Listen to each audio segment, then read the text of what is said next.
Oh boy. Oh boy. It's been a crazy day today. The cryptocurrency market officially has been kind of flipped upside down by Elon Musk today, really flexing how powerful his Twitter is. I'm going to drop some really telling information in this video. I've been spending the last few days kind of studying why Elon Musk would be doing this type of thing and just kind of studying that I think Elon Musk is more so playing chess while everybody thinks he's kind of playing checkers in a way. Before I get into this video and before I go over all of these points, and I do think that there's going to be some really valuable information in this video for you, let me know by hitting the like button or throwing a comment down there whether you agree or disagree. Would love to hear your point of view on this. I have to first say I'm not a financial advisor. My content is for educational, entertainment purposes only, so I could be completely wrong about this subject. Disclaimer, not a financial advisor. All right. So the first thing I want to say with Elon Musk is if you're going to park $1.5 billion into Bitcoin at 32,000 roughly is where they bought Bitcoin, do you really think he didn't have a team analyzing every aspect of Bitcoin? Do you really think this is new information for him? The pollution situation, saying, oh, even though Bitcoin, it's believed to be 75% renewable energy already. And he said in the past, I've posted on my Instagram that Elon Musk himself said Bitcoin incentivizes renewable energy. His company could really help with that mission to be all renewable energy on Bitcoin, or mostly renewable energy as it already is, but even more so than 75%. But can we really believe that he didn't know these things prior to getting into Bitcoin? I highly doubt that. 1.5 billion seems like a lot of money, even though he kind of just stole that from his shareholders. Maybe he doesn't value the 1.5 billion as much as another company might that didn't just issue shares to their shareholders and then scoop up the shareholders' money to put it in their treasury. Tesla is a regulatory credit sales company. That's what they are. If we really look at what their real money comes from, they are a credit regulatory sales company. That's what they do. That's where their profit comes from. If it wasn't for selling credits to other car companies, it would be like pretty much bankrupt. They would show no profit. They would be negative quarter over quarter. But here is the big, I'm just going to say it right in the beginning of this video, or close to the beginning of this video. The big telling factor for me is Elon Musk is not a billionaire. I repeat, Elon Musk is not a billionaire. He is a billionaire on paper. People think that his net worth is sitting in a bank account somewhere. It's not. His net worth is sitting in Tesla stock to the tune of over 20% of Tesla shares are held by Elon Musk. Tesla has recently fallen quite a bit.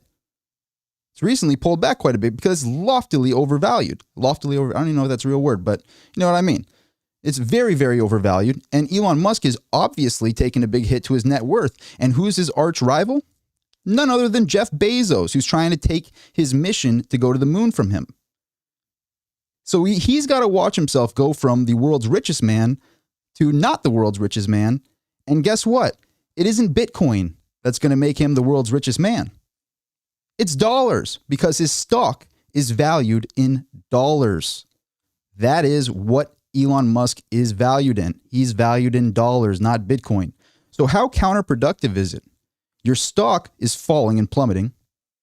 You realize, wait a minute, I'm promoting Bitcoin for the good of the world, but wait a minute, my net worth is plummeting now because my stock is valued in diluted dollars. So not only could the dollar index crash by Bitcoin going up, but also the stock market could plummet from people wanting to go into Bitcoin. Uh-oh. Are people selling my stock to go into Coinbase? Are they going into Bitcoin? What are they doing here? Because my stock seems to be plummeting. And guess what? My stock is valued in dollars. Ding, ding, ding, ding, ding. So if we go even further than that, the other aspect that I wanted to look at from more of a chess perspective, if you were scared of something like Bitcoin, eating away at your net worth, How would you go after Bitcoin? Well, you would first enter it. You'd first wheel your horse, right up to Troy, right? And say, hey, look, I got gifts for you guys. I bought 1.5 billion worth of Bitcoin. Look at my Trojan horse here. I brought you a gift. It's for you. Wow, that's amazing. Elon Musk wants to be part of the Bitcoin community. Instantly starts going more and more towards Dogecoin. So how would you infiltrate the Bitcoin space? You would buy Bitcoin, and then you would promote a coin that was pretty much a joke. So you would basically let the entire audience of people that have been wildly adapting Bitcoin think that they're in something that's a complete joke. You'd make a joke and a mockery out of the space while buying it to kind of hide what your real ploy is. And then suddenly, out of nowhere, he says, oh, well, I can't be in Bitcoin anymore. When we put $1.5 billion in Bitcoin, we didn't do any studying at all. We just bought 1.5 billion worth of Bitcoin, didn't study it at all. We didn't know what we were doing. We didn't realize they were polluting. We didn't do that prior to putting 1.5 billion into Bitcoin and say we're going to accept Bitcoin for our cars. We didn't think about that. We just threw 1.5 billion at a wall because we just kind of took it from our shareholders. And we didn't really think much of it. We just kind of stole, 15 billion roughly in secondary offerings in 2020 from our shareholders. And we just went, why not? Just throw 1.5 billion at a wall and don't study anything about it, guys. Don't look into it at all. Makes perfect sense. Makes perfect sense. It's like I'm just kind of thrown off by it. And truth be told, I have a bias because I think Bitcoin is very revolutionary. I think it can really help the world. And why do I have this big silver block in front of me? Well, if you watch my videos, I'm very bullish on silver, but I happen to think that this is a great opportunity to be stacking things that are outside of the stock market. I think it is a great opportunity to realize that Tesla is an overvalued credit sales company that relies on the government. And if it wasn't for the government subsidies, they would be broke. They would not only be broke, but I'm going to prove it to you. So I posted this on my Twitter. My Twitter is RJ Sultan for anybody that wants to go to my Twitter. But I was going in on Twitter today. This has been a crazy day today. But something I wanted to talk about is the truth, the real numbers. Look at the real numbers behind Tesla. Not just what we see on the surface, but what are the actual numbers here? So I just wanted to go over this real quick for you guys. I wrote on my Twitter, I said, Tesla stock is dilution squared. Tesla dilutes their shares via secondary offerings, essentially stealing shareholder capital for their own treasury with an outrageous 572x price to earnings ratio valued in none other than diluted dollars. If you're sick of being used by CEOs like Elon Musk, buy Bitcoin and silver. Tesla, here's the real numbers behind Tesla in 2020. So this is recent. In 2020, Tesla claimed a $721 million profit. So that's what they said they made in profit. $721 million, not even $1 billion. Keep in mind, the company's valued almost $600 billion right now. They didn't even make $1 billion. They say they claimed $721 million in profit in 2020. And you'd think to yourself, at least they're profitable, right? Here's the problem here. This is the real money. This is like the real rundown. And it's so funny because when you hear these numbers and you learn these numbers, you realize how much Elon is just throwing bricks in a glass house. That's what Elon Musk is doing. He's in a glass house with Tesla. His entire net worth is in Tesla. He's not a billionaire. He's a billionaire on paper in Tesla shares. So yes, he's a billionaire, but he doesn't have access to that billion. He doesn't want to sell his Tesla shares because guess what? If he did the same thing, if he told the world the truth, which he's done in the past, but he didn't sell, he goes, oh, I think my stock's too high. I think my stock's too high. This is the guy, guys, all the people in Dogecoin that you're going for, you believe in Elon Musk. This is the same guy that did that. Says, oh, my stock's too high, guys. You guys trusted me. You bought in my stock. It's too high. So here's the real rundown. And I really think Elon Musk is throwing bricks in a glass house here because the Bitcoin community is not exactly an unintelligent bunch. Unintelligent. Maybe, I don't even know if that's a word, but you know what I mean. Let's go to the real numbers here. So they claim a $721 million profit in 2020, but here's the real information. They sold 1.58 billion in regulatory credits in 2020. What does that mean? It means because they're an electric car company, they get subsidies, they get these credits, and all the auto companies have to have a certain amount of credits. They have to make a certain amount of electric cars to get these credits. Because they're an all-electric auto company, they take this taxpayer credit. They take our money and sell it to other companies so that they can produce more gas cars. He's essentially such a hypocrite. Such a hypocrite. He's trying to accelerate the advent of renewable energy, I think is the terminology that he's using. But he's actually profiting from helping gas companies and auto companies produce more gas-consuming cars by selling them the credits needed so that they can not produce electric cars. Does that make... Is this... For real? For real, Mr. Musk? You think people aren't going to dig into this and understand what this is here? You are taking government money to help gas car companies produce more gas cars by not producing electric cars, and instead of producing electric cars, paying you for your government-given credits. That's where your money's coming from. So they made $1.58 billion selling credits in 2020. And they claim a $721 million profit in 2020. So they sold more than double the amount of their profit in just government-given credits. Unbelievable. Unbelievable. And he says he cares about the pollution rate of Bitcoin. He is actively helping gas companies produce more, or auto companies produce more gas-consuming cars, so they don't produce electric cars. And they go, oh, we can just go buy Tesla's credit swaps they get from the government, not credit subsidies they get from the government. We don't have to make electric cars. We'll just do that. But here's the real truth. Without government assistance, without these credits, Tesla would have posted a net loss of $837 million in 2020. A net loss without these credits. If it wasn't for taking government money, taking taxpayer money, and selling these credits, incentivizing other companies to produce more gas cars and just buy their credits from them, they would have posted a $837 million loss.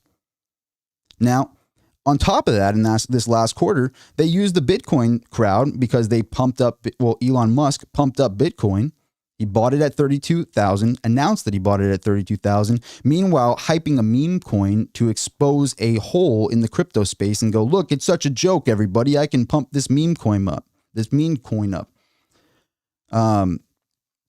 And then suddenly, out of nowhere, he decides to sell a little bit the last quarter. And he says it's the liquidity situation. I even believed him when he said that because it's probably a smart move to tell your shareholders, yeah, it's a liquid market. A lot of people want Bitcoin.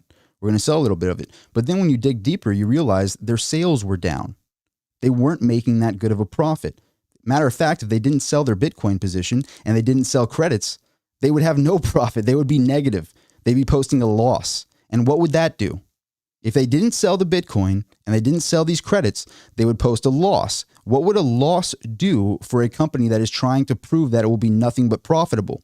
Elon Musk has gone on the record in the past to say, my company will never have a non-profitable quarter again. You would be negative if it wasn't for taking credits. You would be negative if it wasn't for you helping gas companies produce more gas-consuming cars. If you genuinely cared about the environment, you wouldn't sell those credits, would you? You would make it so that they would have to produce the electric cars, which is the reason why those credits exist. You take advantage of the system, Mr. Musk. You take advantage of the system, you take advantage of taxpayer money, and you use that money to make your company look like it's profitable by cooking the books. You are not profitable. Without credits, without selling your Bitcoin position. But how did they even get their Bitcoin position? They got their Bitcoin position by, it was such a scheme here. It's such a scheme when you look into it from a detailed perspective. So prior to the 5-to-1 stock split, I'm sure a lot of us remember that they did multiple secondaries. So you got a company that's deeming that they don't even make $1 billion in profit. And that's from selling these credits. So they don't even make $1 billion while kind of cheating the system, right? But it gets better than that. It gets better than that. To get the money that they got to spend on Bitcoin, and probably why they don't care about it as much as you would think a company should care about it, is because they literally just did secondary offerings for their stock, which basically means if there's this amount of shares, they made it this amount of shares and diluted the stock on their shareholders. They then took that extra money and put it in their treasury. Now, right after doing that, so that people didn't realize that they just diluted their shares just like the Fed dilutes our dollar, they did a 5-to-1 split right after that. So it made their stock look like a Dogecoin. It made it look real cheap. But when you looked at the actual valuation of the company, the entire market cap, it was way, way, way overvalued. But they timed that 5-to-1 split just right, didn't they? Just right. Just at the perfect time. Right after diluting their shares on their shareholders. Yeah, Elon Musk cares about the environment. Yeah, if you care so much about the environment, Mr. Musk, why are you selling those credits to help people make more gas cars? Better yet, how come your cars are not operating solely off renewable energy? Your cars consume more coal and damage the environment more than gas cars do right now. It's insanity. It's insanity. So why don't you focus on renewable energy and help us gravitate towards renewable energy? Why don't you make those auto companies actually have to produce electric cars instead of taking advantage of the system and profiting for gain by them making more gas cars? Unbelievable. So why do I have this silver block on my desk? They need silver to make renewable energy. With this Green New Deal and everything going on, they need a lot of silver. Silver is heavily undervalued. I think that this is a big, big opportunity for what we see going on in the stock market here. Tesla stock really is dilution squared. You got a wildly diluted stock that's wildly overvalued, that is not even profitable. It's all fake numbers when you actually look behind the scenes and how they actually make a profit. It doesn't make any sense. So what do you do in that situation? Well, you buy the material that they need. That's what you do. You get out of a stock that the executives of the company dilute just to take your capital and pretend like they do well as a company. They just stole the shareholders' money and put it in their treasury. That's what happened. If they really cared about the dollar, for example, they would back the dollar to silver and gold like it used to be and print less of it and create a deflationary currency. But they don't. They make it an inflationary currency. If Tesla cared about its shareholders, they wouldn't dilute the stock and then do a 5-to-1 split right after diluting the stock to make it look like it's not diluted, when really in actuality, it got majorly diluted. That would be the right thing to do, but they don't do that. Excuse me. So I'm kind of bummed right now because it's like I'm going after somebody that I think is a true genius, but what he's doing right now is, in my opinion, pure greed. I think it's pure greed, and he wants to be the richest person in the world again because he's not right now. As of making this video right now, he's not the richest person in the world. I believe it's still Jeff Bezos right now. And guess what? Jeff Bezos is pretty much his arch rival.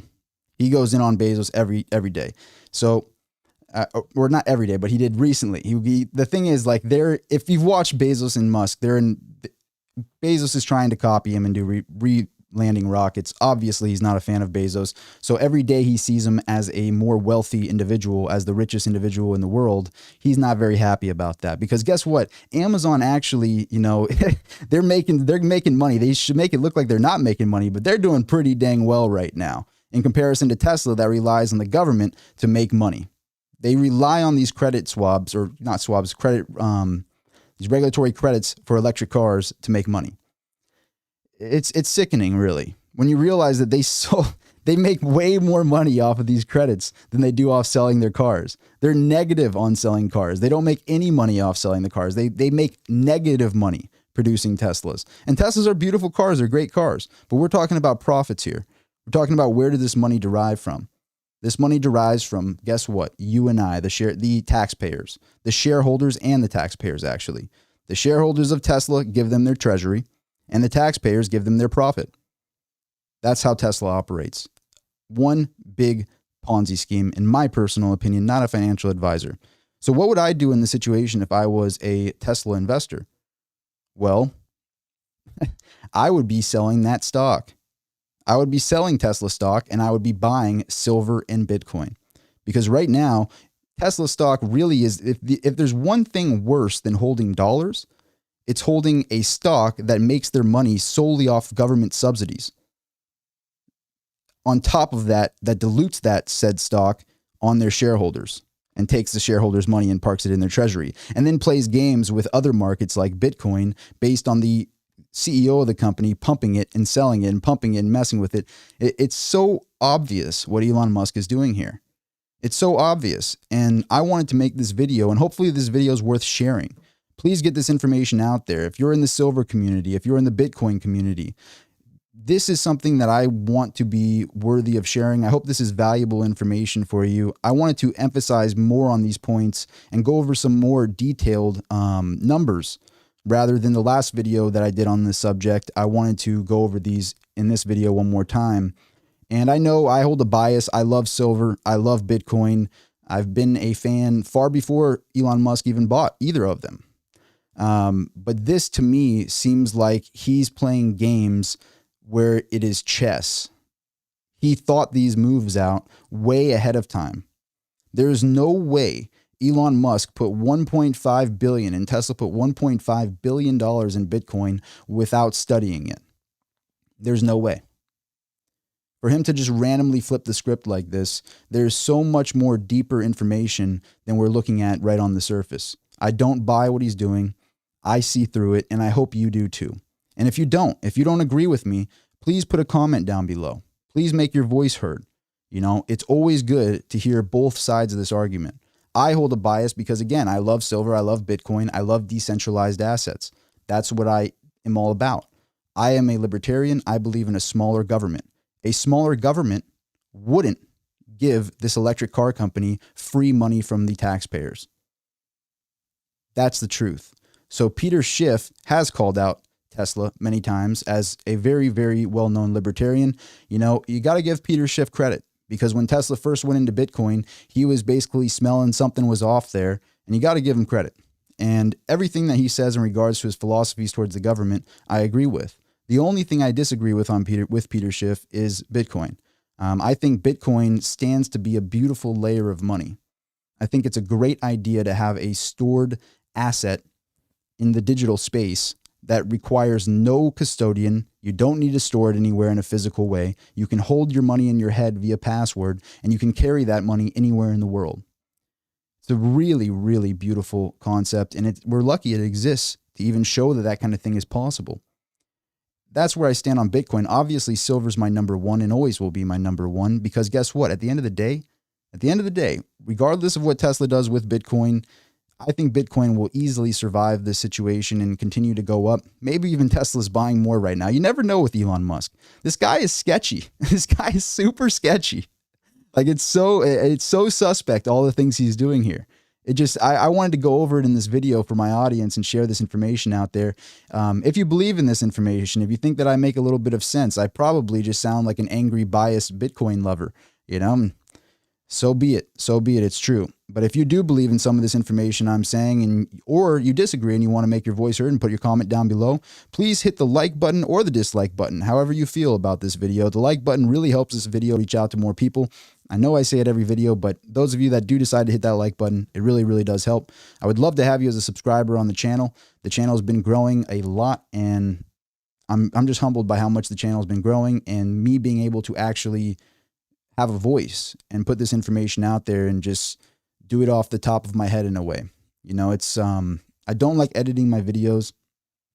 Excuse me. I like doing these live streams because there's no editing. There's no hiding behind a Twitter screen and playing chess on people. With a live stream, you got to just tell it like it is because it's live. There's no script. There's no prompter. It's just a live feed, and we can make this video together and talk about these subjects. But I truly believe that this is something, it's an idea worth sharing, that Elon Musk is not exactly this nice, dandy guy. He's actually someone that has a plan, and the real plan is that he wants to be the wealthiest person in the world, obviously. And guess what? If Bitcoin succeeds, I think he realized that Michael Saylor has a lot more Bitcoin than him, that he wouldn't be the top dog in the Bitcoin world. And he realized that it was a cannibalistic venture after going into the space and thinking, hey, I could really help the world. Maybe at first he had a good incentive on it, but I really think he had this planned out too. So there's two ways to look at it. Either he had this planned out 10 steps ahead of the game and he wanted to pump, because think about it. You come in and you realize I have so much power with my Twitter. I have such a following here that I could promote a meme coin, and basically tell the entire crypto community, hey, it's just a big joke. Let's just hype up this Dogecoin thing. It's all a big joke. It isn't for real. Because deep down, the scary part about it all is Dogecoin is not an asset. They're trying to be a currency. You got to remember, all cryptocurrencies are defined as assets. If we really categorize them properly, and on my channel, I always say this, we have crypto assets. Crypto is considered an asset, like this silver bar is considered an asset. That's what it is. It is not a currency. Not a single crypto on the market is a currency, nor will it ever be until the government decides to classify it as a currency, which they never will, in my personal opinion.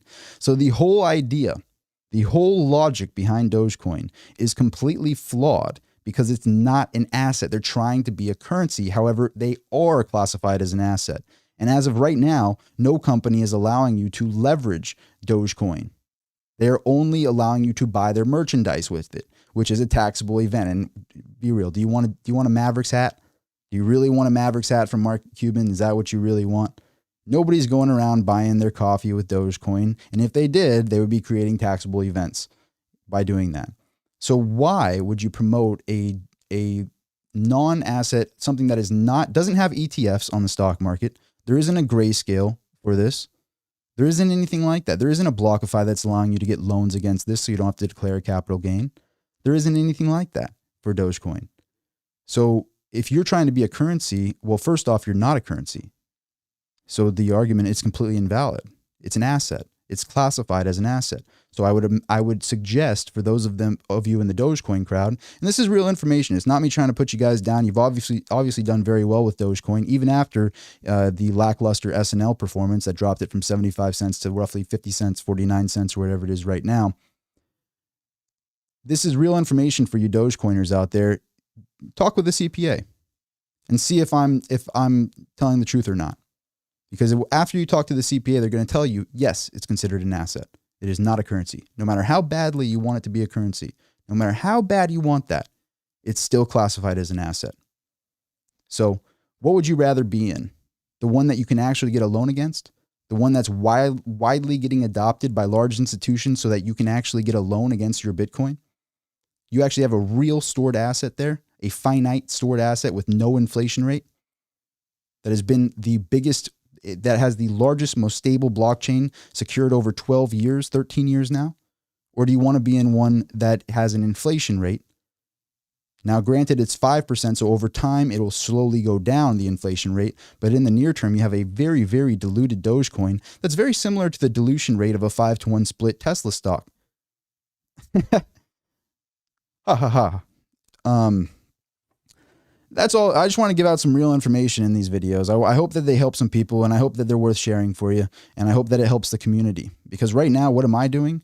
Well, first, I'm sad. I don't like seeing Bitcoin being trashed on because I see it as I see Bitcoin as the ultimate checks and balances layer that helps the world.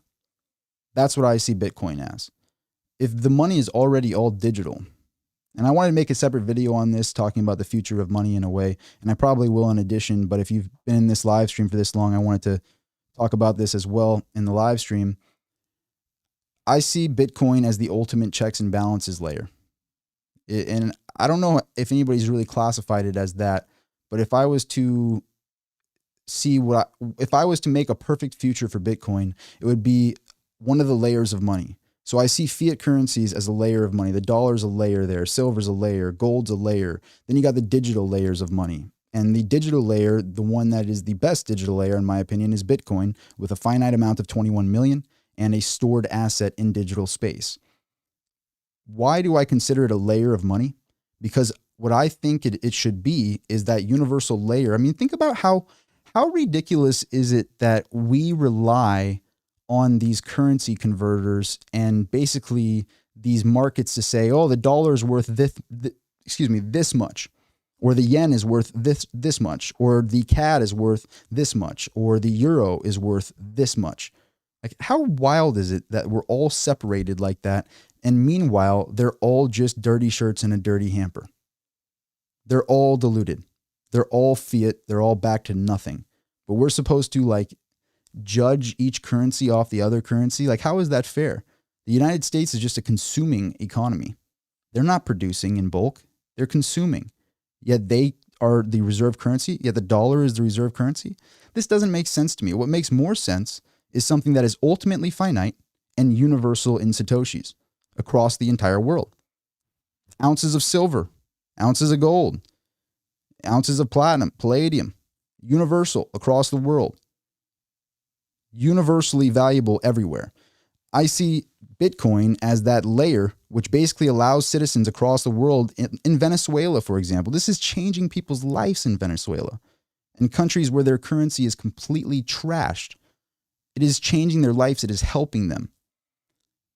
So you have a layer where you go, I don't really like my currency. I think that it's wildly inflated. I think it's not the right place to park our money. It's not the safe place for my family. We feel like we're holding ice cubes that are turning into water. We need a place to go besides our currency here in Venezuela, for example. Well, Bitcoin stands to do that checks and balances. It stands for the citizens across the world to go, you know what? I don't want my money in a bank. I want to have full control of my money in my own wallet. I want to be my own reserve bank with this cold storage here. And I want to be able to send my money across the digital realm anywhere that I want. I want to be able to go across borders and have the same Bitcoin that I had in the United States in Australia. I want to have the same money that I had in Australia in Bitcoin in Europe when I travel. Just right there on my phone, and I have full access to it, and I can convert it to any currency of the diluted fiat structure that I want. That's a beautiful concept, isn't it? That checks and balances. And eventually, if you had a situation where you had a, say, 10, 20, $30 trillion layer that was in the digital realm like that, then you would have countries that actually had to prove how much they are making in their economy. This is how much we make, and we have to prove that our actual currency holds value. Otherwise, the citizens are going to leave and go into Bitcoin and silver and all these other places. A bank, for example, you could use leverage against them and come back to a bank and say, you know, Bitcoin has been making 20% year over year, and your bank gives me nothing. Nobody's thinking about these things.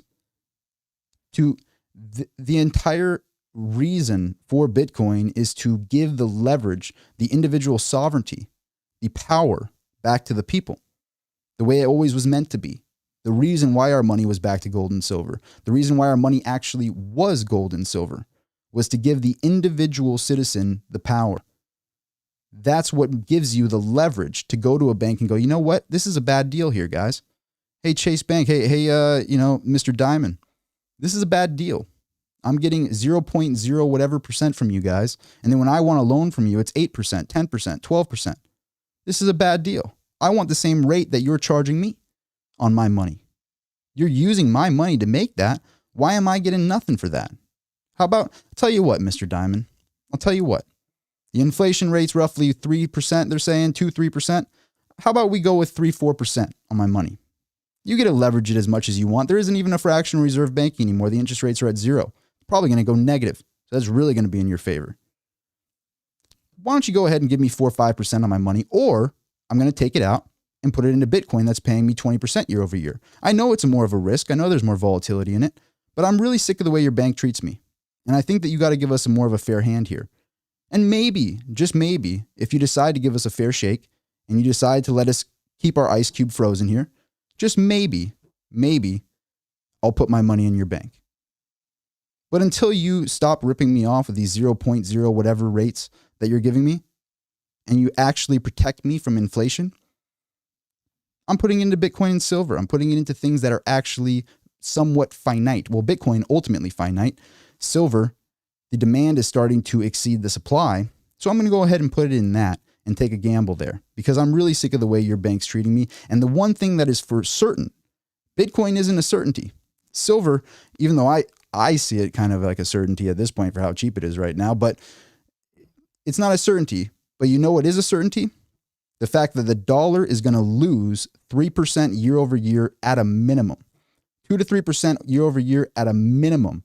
But really, it's more like 10, 20% on the inflation. Because I don't know about you guys, but my gas is costing a lot of money. My groceries are more expensive. Things are real expensive. People that are in the building industry that are clients of mine are talking about lumber doubling, tripling. All these things are going up so much in price. So do we really believe inflation is really only 2%, 3%? Because I think it's a lot more. I think it's a lot more. Bitcoin gives leverage to the individual citizens. If you want fiat, if you need fiat to make a purchase, things like BlockFi, companies out there are letting you leverage your Bitcoin, and they're actually making a profit by using that Bitcoin in their lending. So that gives the leverage back to the citizen who owns their Bitcoin, who actually owns the real asset. They don't need to go and ask the bank for their money. They don't need to go and get, grilled by a bank on why they need to withdraw their money. They have full access to their Bitcoin at any given time. And they can get a loan against it when they desire, and they can pay back that loan and get back their Bitcoin and never declare a capital gain. That is real power to the people. That is really helping the world, having that layer there. It's a beautiful layer of money, and I don't see why there's any reason for the precious metals crowd to be so opposed to Bitcoin, because it just stands to put checks and balances on everyone. If there was real checks and balances on the currencies, silver would skyrocket. It would skyrocket. It's been so falsely suppressed for so long. If they actually had a checks and balances layer where people could withdraw their money from the stock market, withdraw their money from, their banks and go, I'm going into Bitcoin. I don't trust you guys anymore. That would skyrocket the price of actual assets. And regardless of that, it's going to skyrocket anyway. But I think it would be, an extra player on the team. Those are all the things I really wanted to talk about. It's just bothering me that people don't see the ultimate vision in Bitcoin, and they fall for guys like Elon Musk, promoting a meme coin. To the Dogecoin crowd out there, I hope you win some regulation legal battle with the government on them allowing you to be a currency. Because as far as I can see, they're not going to allow that. They're going to be very against that. Look what they're doing with XRP. XRP is standing to try to be a currency. And guess what? It's getting hit by lawsuit after lawsuit after lawsuit. And Jerome Powell himself said, we see Bitcoin as just a digital gold. It's just a digital gold. People want to put it there as a digital asset. It's not a currency. It's a digital asset. It's a crypto asset. There's one thing I really want to drive that home, is that all cryptocurrencies are considered assets. Only one of them is allowing you to leverage them. I think Ethereum is going to start. I think you're allowed to leverage Ethereum as well, but it's really only those two.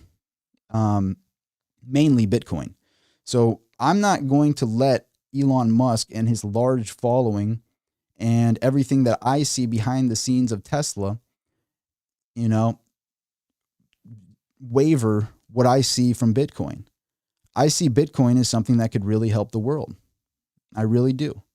And so it just bothers me that he's using his power to manipulate the markets. And what did he do? He bought Bitcoin low, pumped it up, sold it off to prove a profit in his last quarter. And then now he's trying to trash Bitcoin so more people might go to the stock market, or the Bitcoin doesn't even exist, or give you that option to be that extra layer, that overseer. It's like the watchdog of the currencies. It's like keeping watch on everybody. That one layer up there that goes, hey, you printed a lot of dollars over there. You printed a lot of dollars over there, guys. You might have to prove why you printed 40% of the supply like that real quick. That's a lot of dollars you printed over there, pal. What do you guys think of that? All the citizens over there. Do you think that's fair? Do you think that inflation's only really 2%, or do you think it's more? Well, then hop on Bitcoin, because this isn't right. These banks not treating you right. They're only giving you 0.what%, not even a penny on the dollar. Literally not even a penny on the dollar. Not even 1%. Not even 1% from these banks during a situation where inflation is going up. These con artists. But you don't trust that? Hop into this different layer here. Or hop in. The thing is, I've never been all in on Bitcoin. The one thing I'm closest to all in on is silver, but the truth is I'm spread out between my top holdings, if I just publicly say it, is silver, Bitcoin, platinum, Ethereum. I'm looking into this Cardano as well. The ADA is interesting as well, but those are really my top holdings. And then I hold a little bit of gold and a little bit of palladium as well. That's where my money is personally. I don't trust these banks. I don't want the banks to be holding my capital. They rip me off. It's not a fair shake. So I'm willing to take that risk to keep my money out of the banks because they're not giving me a fair shake. And until they do give me a fair shake, I'm not planning to let them leverage my own capital against me in the market. I'm not going to let them leverage my own capital. If you're at Chase Bank, they're the custodians for SLV. They have been caught for market manipulation of precious metals for a very long time. I'm not going to give them their power. Why would I do that? That's the person that's actively going against me. Those are the people that are shorting the GameStop situations out there and playing the games in the markets with our own money, with the citizens' own money. Tesla is the one taking our own tax money to make a profit. Like, how hypocritical is it? He cares about the environment, cares about pollution, but he's really out there selling government subsidies to help the other auto companies produce less electric cars. That's not made up. That's fact. Fact, to my opinion. This is not financial advice. Disclaimer.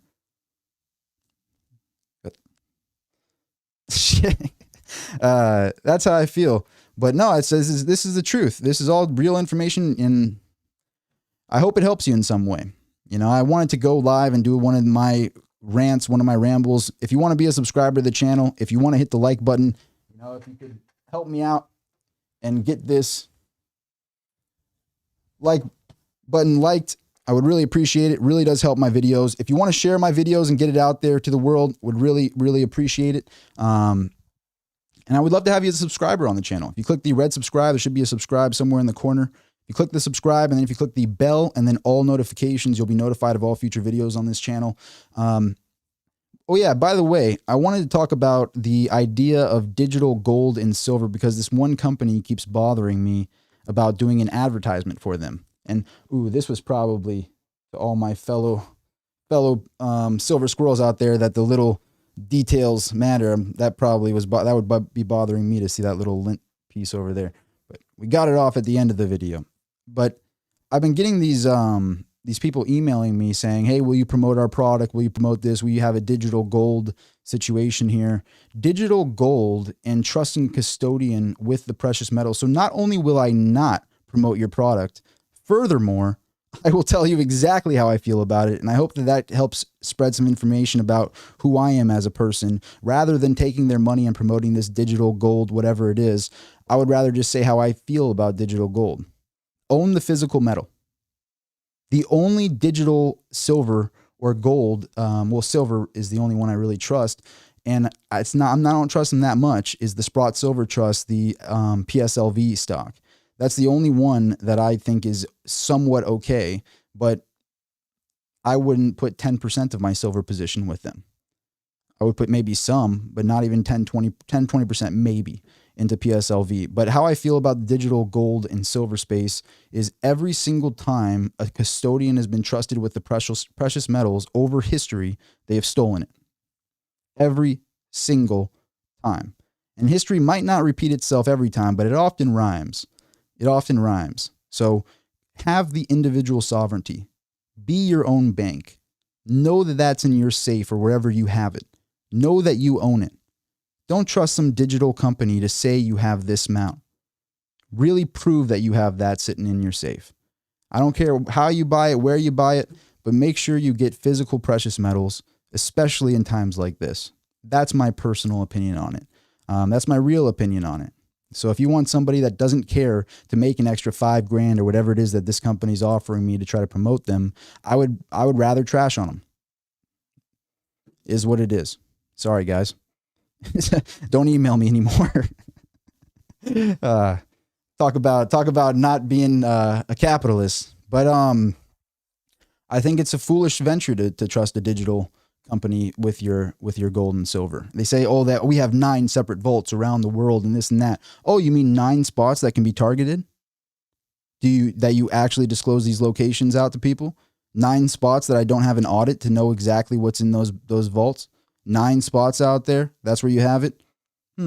Okay, what do you? Oh, and you're saying your fees are 0% year over year. So then, why is your marketing team hitting me up so directly? Why are they coming after me like that? I don't have anybody from a marketing team telling me to buy Bitcoin. I don't have anybody from a marketing team, doing these things. Only you guys are. So where's this money coming from? Where's this profit coming from for you to be able to afford this marketing director trying to use these negotiation tactics for me to promote your product? Anyway, don't do that. Don't do that. Don't buy digital. Don't buy the digital precious metals. I don't believe in that. But those are all the things I really wanted to talk about in this video. I wanted to basically go over some information that I left out on the prior. Some people, TDeFi, he put one of my links on Twitter. I appreciate that, man. Everybody that shares my stuff, it really means a lot to me. And that's the reason I'm making these videos. It really hypes me up to be able to have a voice and be able to put this information out there and be able to talk to everybody in these live streams. I'm going to start getting to the comments here. Let's start going over some of these comments in here. At the end of my videos, I always like to talk with you guys all in the comment section over here. Hang on. Rooster Cogburn says, look into Theta, way bigger than Cardano. YouTube co-founder is involved. I will do that. You're not the first person to tell me about this Theta situation. I have heard that quite a few times. There was another super chat that I think I missed it. And I'm sorry if I missed that. I was just in the middle of a rant. Sometimes I get heated about this whole situation, but I don't like to miss those. So I apologize to the person that I missed.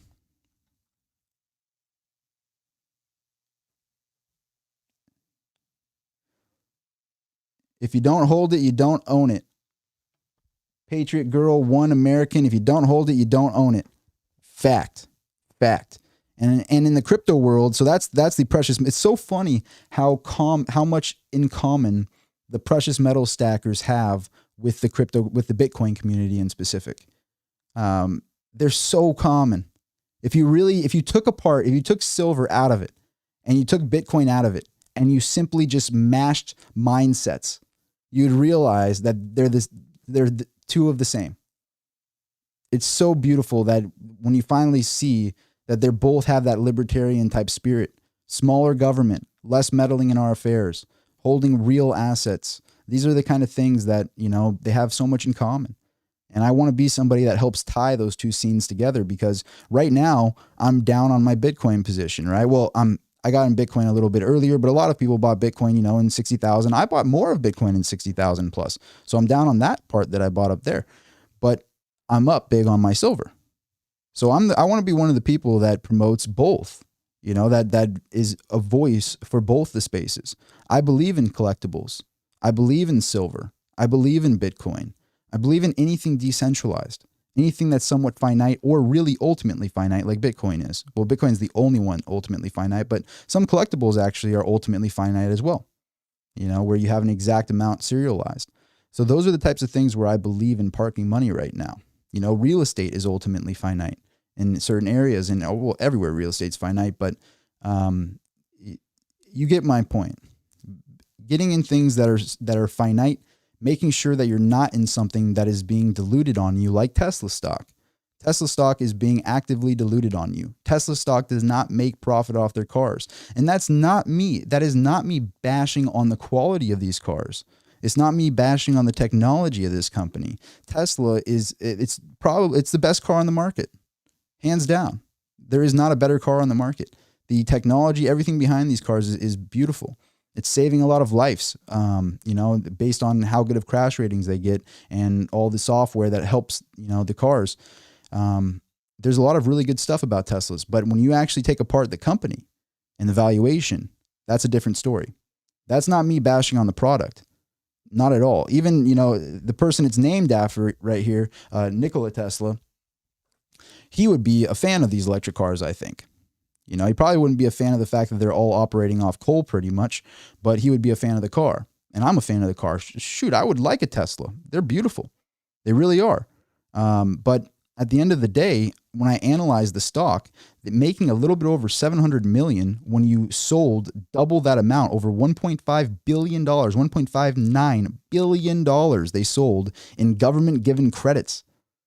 That's how they made their money.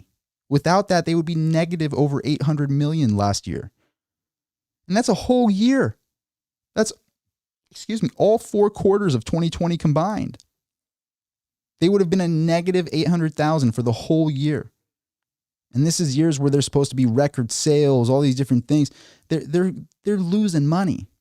Not only are they losing money, they're taking the shareholders' money to throw it in the treasury to make them look like they're well equipped. And now they are, because they took the shareholders' money. And they're taking the credit money. They're taking taxpayer money. It's like, it's so sickening how hypocritical this company really is. It really is extremely hypocritical. Especially with the whole idea of coming after, because the whole thing is, it's like, I really do my best to look past the smoke and mirrors of things. Why do I not go and help this digital gold and silver company, regardless of how much money they want to pay?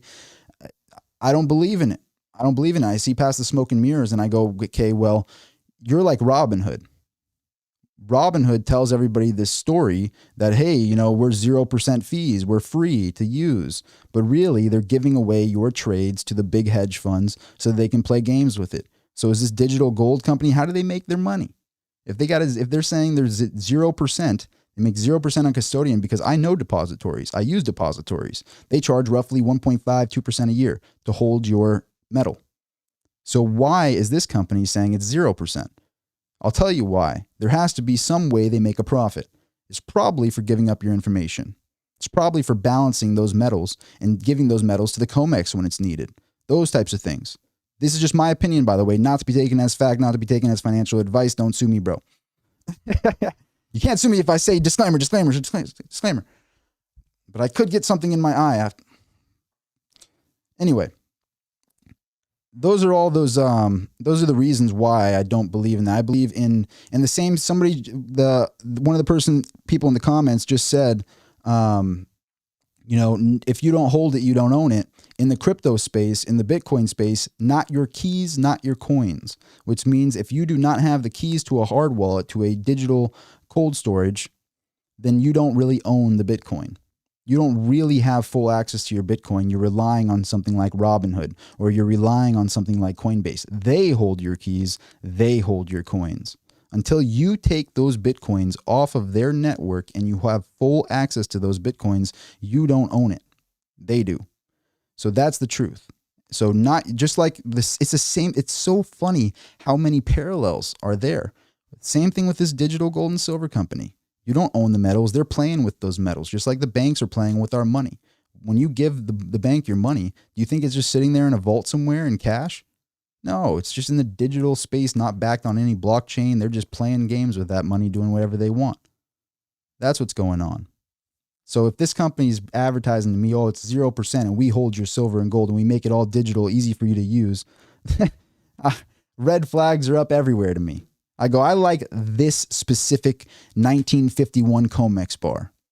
I like this specific one that's on my desk that I have XRF'd. I have done an X-ray and I know is pure 999 silver. I like this one right here. I don't want the ones that are in your vault and playing, musical chairs with so you guys can make a profit off of it. You got to make a profit somehow. Where are you guys making your profit? Don't email me anymore. Go away. Anyway. That's not to be said there might be a company that I like in the future, but this one I don't. And I don't like how pushy they are too. I never responded to your email, and you emailed me like 5 times. Like literally used like negotiation tactics. I'm like, really? You're trying to, can you tell me why you would not go with our company? I know that you have not answered to our emails, but why would you not promote our company? Well, I just told you why. Don't email me anymore. Yeah. But I wanted to say the parallels, not your keys, not your coins, not if you don't hold it, you don't own it. These are all very similar things here. That's everything I wanted to talk about. I hope that when I make a clickbaity thumbnail where it's, Elon Musk exposed and all of that, yeah, it's clickbait. Yeah, having this big silver bar on my desk is clickbait. But at the end of the day, I hope that there is some valuable content in these videos. I hope that it does help you navigate a bit on what's going on. And if anything, just it's incredible to be able to just rant about these subjects with so much going on right now. I mean, I can't believe Elon Musk even went after Michael Saylor. It's like, geez, You know, what is there to hate about Michael Say? I can't find the negatives there. It just blows my mind. It's like, and he does it in such a childish way. He, like, if you go look at Elon Musk's Twitter, he goes and like says this childish thing, like he should be this character or whatever. And it's like, it's pretty ridiculous. It's like extremely childish. And at some point, if you're going to be casting stones, you know, I always like to phrase it this way. It's better to take stones that are casted at you, pick them up, and build an empire with them. That's the better move. Elon Musk is taking stones and throwing them in a glass house. That's what he's doing right now. And it's up to you, if you're in the Bitcoin space, or if you're in the silver space, or if you're in anything decentralized assets, collectibles, whatever it is, it's up to you if you want to pick up that stone and not throw it back and use it to build an empire. That's the truth. Those who cast the stones are usually in a glass house, and it doesn't end well. Doesn't end well, because when you really look into the details of Tesla, and I'm a small YouTube channel, but you know what? There's almost 900 people in this live stream that might see a perspective that they didn't see prior to this video. And if that gets shared, if everybody shares the video and gets it out to more people, just maybe more people realize that Tesla is in fact a big Ponzi scheme. In my personal opinion, not financial advice. I'm not a financial advisor. Disclaimer. Maybe he underestimates just how he overestimates. I mean, I guess not overestimates. His Twitter is extremely powerful, and he obviously uses it to his advantage. It's extremely, extremely powerful, his Twitter. But maybe, just maybe, Elon Musk underestimates the power of social media and the power of the 900 people that are in this live stream, and who they might know and who they might share this video with, or this information. Maybe they don't want to share the video, but maybe they believe in certain parts of it. Maybe you disagree with some of the things I said, but you agree with some of the things I said. It starts that debate. It starts that criticism. Always ask questions. Ask questions about me. How can I trust this Rob guy? I don't know if he's legit or not. How can I trust Elon Musk? I don't know if he's legit or not. Why is Elon Musk selling this Bitcoin? Always ask questions. For everyone. Everyone and everything, always ask questions. Don't ever let somebody suppress your voice. Always ask questions. For me, I have a lot of questions for Elon Musk. I have a lot of questions for Tesla. First would be, why would you buy 1.5 billion with your treasury if you didn't study if it's using renewable resources or not, or that the hash rate is in a certain area? You mean to tell me that, and if I was a shareholder of Tesla, I'd be like, you would mean, even though you're now against this Bitcoin situation, you mean to tell me you threw $1.5 billion of the resources of the company here? Say I'm a Tesla shareholder. I'm not. But let's say I am. I would be pretty annoyed that they found this out after throwing the 1.5 billion at it. It's like, really? You didn't study before throwing 1.5 billion in this? Yeah, I know you made a profit, but it seems like a pretty big risk with the company money. And you're telling me that you did. It's like, no. Well, the truth is they did study it. They figured out that it was actually a good move, and they did it. But then Elon Musk likely realized, or it was part of his plan all along. You never know. Either way. But he realized that it is damaging. It will damage and cannibalize his stock because his stock is dilution squared. That's what Tesla stock is. It is legitimately dilution squared. You got a non-profitable company that needs government subsidies to operate, that helps incentivize other car companies to not make electric cars. His goal is to accelerate the advent of electric engineering or electric cars. I forget how the end of that goes, but accelerate the advent of renewables and electric cars. But meanwhile, he makes a profit off of helping other companies not make electric cars, taking our taxpayer money that's supposed to make auto companies make electric cars. He takes advantage of us taxpayers to make a big profit and pretend like he makes a profit at Tesla when really he doesn't. It's like, what? Please, everybody in my community, dig into this. I'm sure there's a lot of things that I missed out on, a lot of things that I didn't put in this video. Again, I don't edit my videos. We're just in a live. Obviously, I can't edit this. I'm in a live stream, but I'm sure there's a lot I missed out on. I'm sure there's a lot that you can criticize with the rant that I had today. Please do criticize me. Please do criticize Tesla. Please do criticize Bitcoin. Please do criticize silver. That's how the real answers are found, is from criticism. So that's everything I wanted to say in this video. That's everything I wanted to talk about. Thank you all so much for being here. I hope that there was valuable information. I know I've said that like 10 times. I tend to repeat myself a bit. I need a little bit of water here before I end this live stream, but maybe we'll do a few more comments here.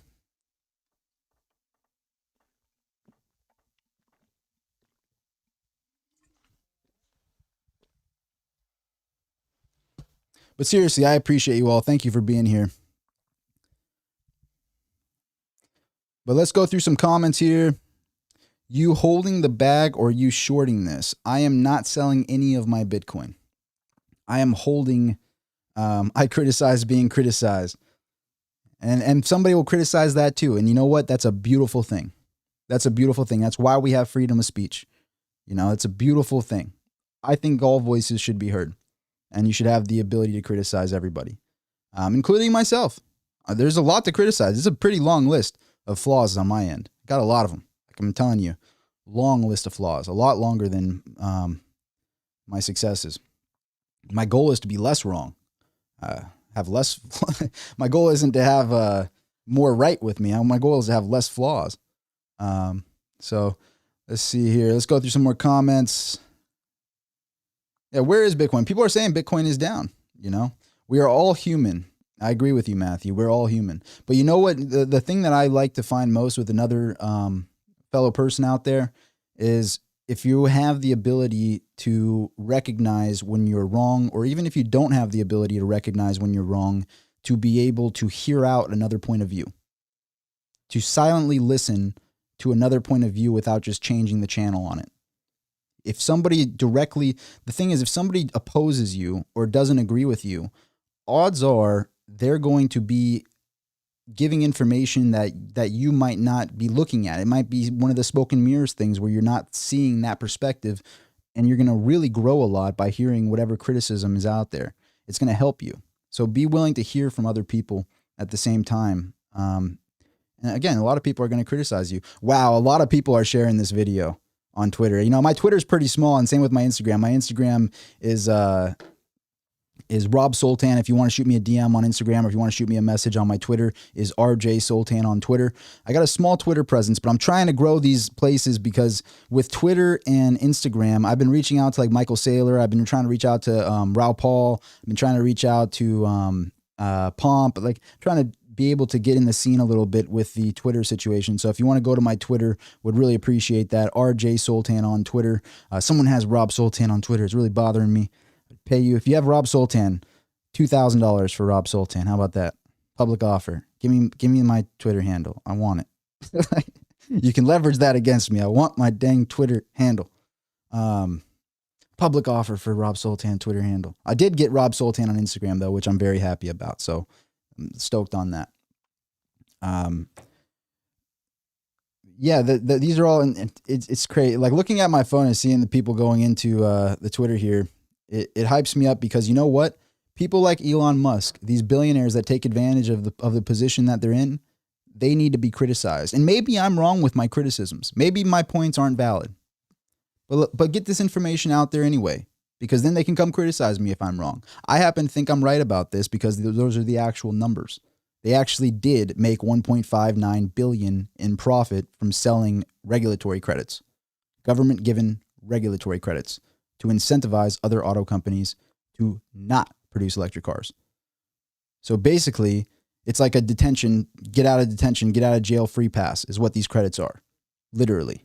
It's like, hey, you would have to pay the government. So you would actually have to pay the government and help the taxpayer, right? You would take burden off of the taxpayer by paying the taxpayer and not Tesla. But in order to get away from paying the taxpayer for you not making electric cars, for you not helping renewable energy, you buy credit subsidies from Tesla at a discount to what it would cost you to pay it to the government to get by. You're a cherub, Elon. You're a cherub. Nobody's going to look into this. Nobody. You're profitable. Sure. You're profitable. Sure. We're buying it. But those are the things that I want you to criticize. I want you to go out there and make your voices heard. you know, but look into that. Look into where Tesla's real profits come from. And I'm telling you, it don't come from cars. It doesn't come from their solar panels. It doesn't come from any of this stuff. It comes from smoke and mirrors. It comes from the government. It comes from the shareholders. They took the shareholders' money and they play games with it. Elon Musk is running a circus show over there at Tesla and trying to pump it up and pump it up and pump it up because guess what? That's where Elon Musk's net worth is. Elon Musk is not with us in silver. Elon Musk is not with us in Bitcoin, even with 1.5 billion of Bitcoin. We don't care if you sell your Bitcoin, Elon. We don't care. You only got 1.5 billion of $1 trillion asset. You're not just because you want to make a quick buck and pump up your books and cook your books with our Bitcoin money. You want to take advantage of the Bitcoin world. You think that's going to scare the Bitcoin world? They've lasted 12 years of ups and downs. The Bitcoin world has lasted 12 years of ups and downs. Not your little $1.5 billion position is going to do it, even if you reach out to over 50 million people on Twitter. And you know what? If I make this video and I put this out there in the digital realm, I hope it does reach you, Elon. And I hope it lets you know that the smaller channels, the people with a smaller following, actually can multiply. And they actually can get the real information out there. And they can see your chess moves. Even though you're playing 3D chess, even though you're a legitimate genius, and I truly believe you're a legitimate genius, we see your moves on the chessboard. We see them because they're obvious. They're true. You know, these are things that you're actually doing. And it hypes me up that I'm able to even go live and the technology exists here, you know, to do this. I think you guys remember when I was first doing the live stream thing, we didn't have that good a quality in the beginning of my live streams. And, you know, I went, you know what? I don't need anybody to promote my channel. I don't need anybody to give me free equipment or anything. I'm going to go and buy a brand new Mac, that one that got that M1 chip Mac, because I used to use my laptop, and I figured out how to use OBS better, figured out how to use this microphone, figured out how to make this whole thing work, and now we have good streams here. You know, somebody said the audio quality wasn't good, so in this one I've tried to do the Joe Rogan thing where you're a fist away from the mic. I was like doing this, and so that was what was messing up the mic, is when I talk close to it, but I figured out you got to be like around there. So hopefully the sound quality was better in this video. So let me know, how's the audio quality, how's the sound quality, but it just hypes me up that the technology exists for a smaller channel, for somebody with a smaller presence to make their voice heard, that maybe, just maybe, can make enough noise to actually reach out to the larger players out there, like Elon Musk, like Michael Saylor. That's my goal with this channel. I would love to be able to talk with Michael Saylor about this specific issue here and be able to tell him about silver, to be able to tell him about collectibles, other things than Bitcoin. I don't believe in being all in on Bitcoin. I know Raoul Paul and I know Michael Saylor, they're all in crypto. I know Pomp is all in on Bitcoin. I know they're all in. I don't believe in the all in thing. I think it's foolish to go all in, and I think it's equally foolish to have none. That's where I stand. And there is no way anything will take the top place in my portfolio than silver. Physical silver will always be number one in my portfolio until I don't have a voice anymore. That's how long I'll be in physical silver. What's the word Raoul Paul uses? He says, I am something like irresponsibly long. I'm irresponsibly long crypto. Oh, that feels good when you have someone's in the back of your mind and you actually remember feels good. He said, I'm irresponsibly long crypto. I'm responsibly long silver. I am extremely responsibly long silver. That's where I am with silver. But that's everything I really wanted to talk about. And that's I hope that there is some good information. And I hope that the silver community out there, all my fellow silver squirrels, all my fellow silverback gorillas in here from Wall Street Silver Space, I hope you guys all see this perspective as well. And you start questioning people like Elon Musk. And don't get distracted by it. Look into it a little bit. And I think a lot of people from the crypto space and the precious metal space, we should be together, guys. We should be together. Let's divide. Divided we fall, together we conquer. And so it's a beautiful thing for there to be, like, put it this way. I think silver is a more responsible investment than Bitcoin. However, Even though I think silver is extremely undervalued and I am much more comfortable parking $1 million in silver than I am parking $1 million in Bitcoin, I can also look at silver and go, I can't put this block right here in a backpack. This right here is, we're talking a little bit over 30 grand in silver, right? I can't put this 30 grand brick in a backpack and go to Canada. I know I can't do that. And that's only 30,000 worth. But with crypto, I could have it on my phone. I could have it in a cold storage. I could memorize my keys in my head. I know that there's advantages to this, even though I am a die-hard precious metals bug, a die-hard silver stacker.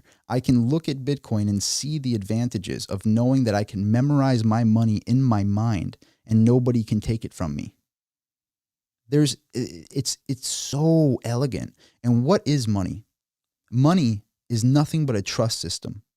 It's a trust system among all of the humans, among all the citizens out there, all the people out there, that this is valuable. It's a trust system. You want to know how I know it's a trust system? Right now, we're trusting negative nothingness. If Bitcoin is nothing, the dollar is nothing squared. Just like Tesla's dilution squared, the dollar is nothingness squared. It's negative nothing. That's how much the dollar is nothing. It's negative nothing. So that's how much we know it's a trust system. Until that trust changes, until the people demand their individual sovereignty and they start declaring checks and balances on these banks, declaring checks and balances on how the economy really is operating, it's going to get out of control.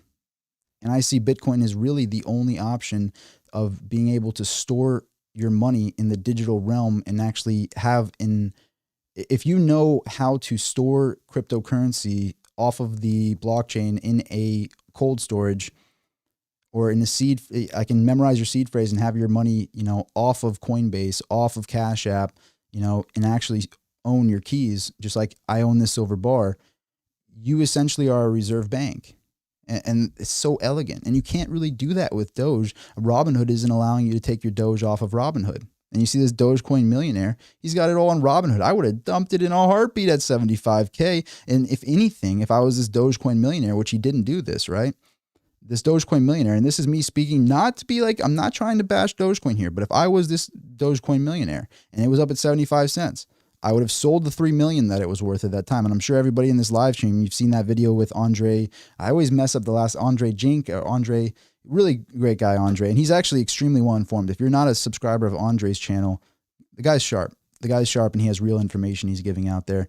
The Dogecoin millionaire guy was on his channel a lot. And Dogecoin millionaire is a cool cat too. Super cool guy. Both of them, very, very cool people. Right at the SNL event, it was up to 75 cents. At that moment, I would have sold all of my Dogecoin with Robinhood, taken all of that 3 million out, and it would have been terrible because you have to declare a gain on that. You have to. But I would have taken that money out of Robinhood just so I could put it into an actual cold storage. I would have moved that money out because if you're in a situation where Dogecoin is crashing and they don't allow you to buy it through Robinhood, and Robinhood holds 30% of the overall supply of Dogecoin, that's unbelievable. It was $2 billion that made Robinhood crash with the situation with GameStop. $2 billion. Dogecoin is valued like, what is it, 70 billion right now? And at that time, it was like 90 billion. So it's to trust Robinhood with like somewhere around $20 billion worth of Dogecoin.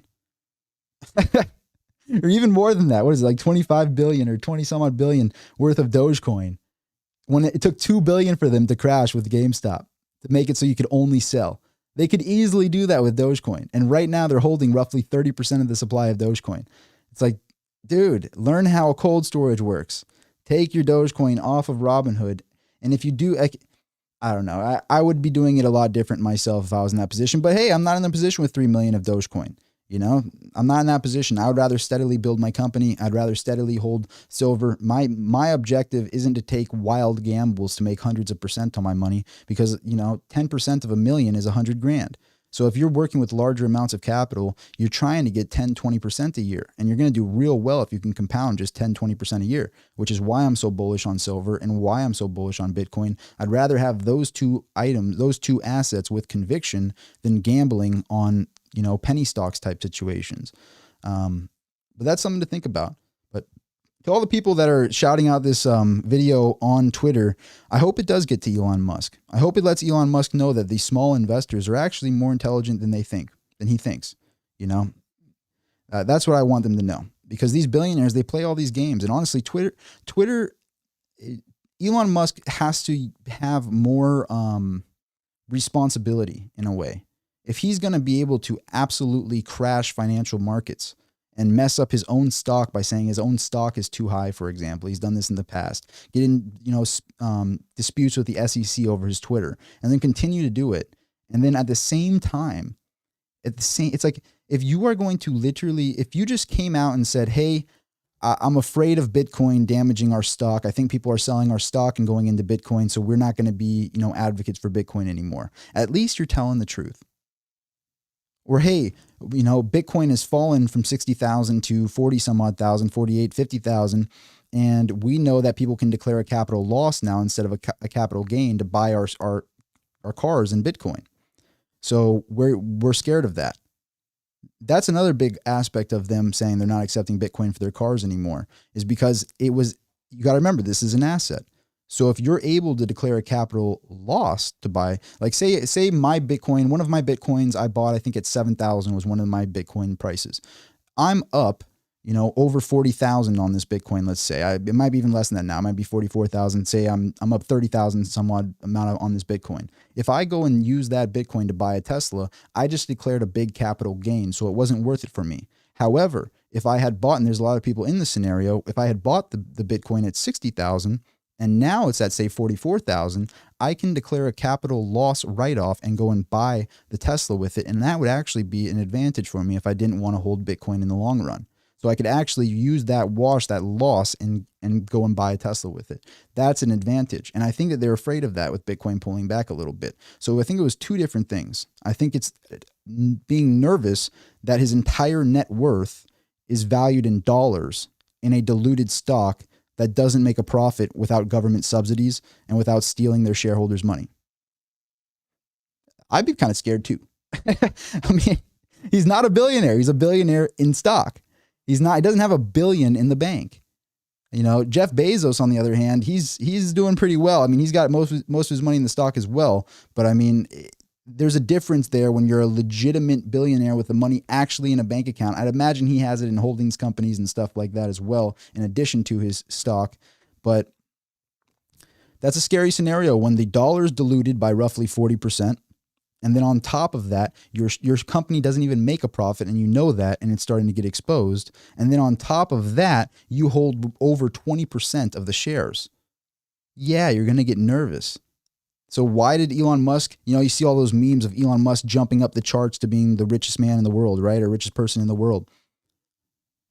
Then it falls down real quick. Elon Musk is the most volatile, richest man in the world, richest person in the world. He takes the crown for the most volatile billionaire, bouncing up and down the charts.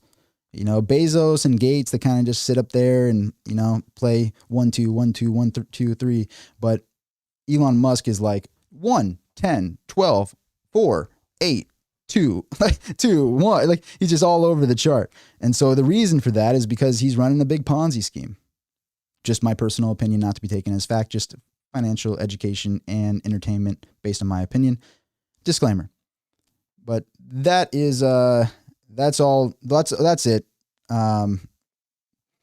That's everything I had to say. You could agree with me, you could disagree with me. If you agree with me, smash the like button. If you don't agree with me, hit the dislike button and put a comment down below and say why you disagree with me. Would really appreciate you making your voice heard.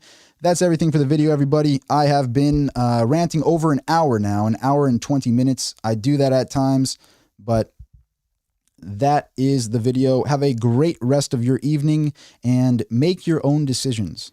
Make your own financial decisions. Draw your own thesis. Don't let me, don't let Elon Musk, don't let Michael Saylor, don't let anybody make your financial decisions for you. Study as much as you can, learn as much as you can, and then make your decision after that. But you got to make your own decision.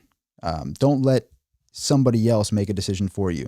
As Steve Jobs would have said, don't live with dogma. Don't live with dogma, which is letting other people do your thinking for you. Do your own thinking.